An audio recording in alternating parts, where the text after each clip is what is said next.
Hi, everybody. This is Silvio Canto in Dallas, Texas on Thursday, September the 30th, and welcome to our video commentary. Well, according to news reports, we're getting reports from Panama, we're getting reports from Central America, from Colombia. There is apparently another caravan of Haitians headed to the United States. Now, the numbers are going to vary, of course. There's no official number, but I've seen as many as 10,000. Another one was 85,000. I think that's probably a little too many people. But it's going to be a lot of people, one way or another.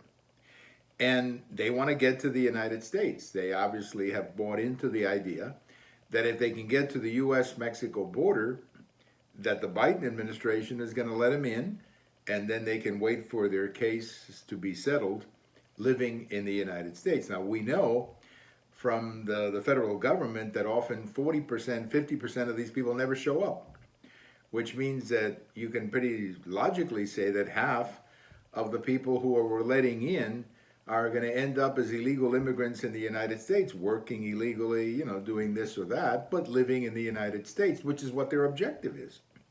In other words, I don't think many of these people are that concerned about having legality.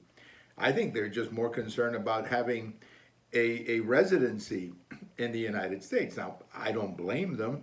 I understand that the situation in Haiti is detrimental, and so I don't blame these people for wanting to get up here. I do blame the Biden administration for sending the kind of message that has created this chaos on the border. So what do? I mean, what is the Biden administration going to do?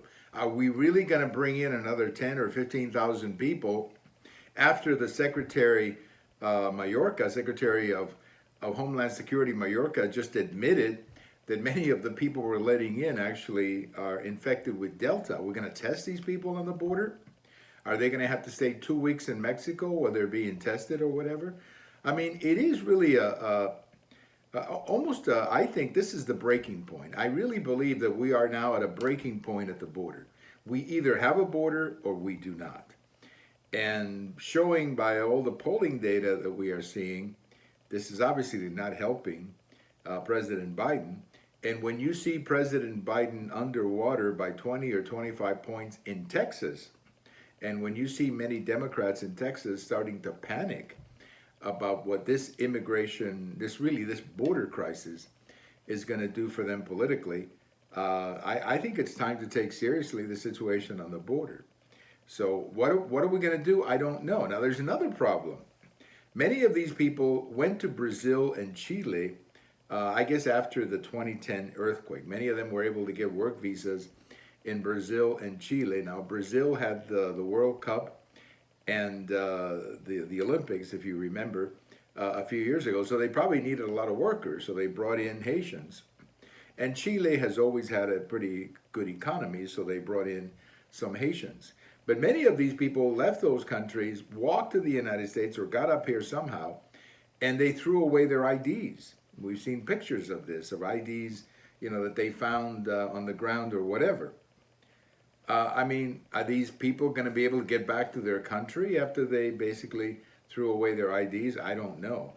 But it is a crisis, and it's time for the Biden administration to stand up for the border and simply say, that's it, no more. We cannot take any more people. Sorry, we cannot take any more people.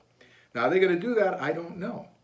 But I think we're reaching a breaking point at the border where they're going to have to do something drastic, because we simply cannot continue with these open border policies that are honestly proving to be quite detrimental for the border, not just for Texas, but for the border and for the United States. Thank you for watching. And if today is your birthday, happy birthday. Bye-bye, everybody.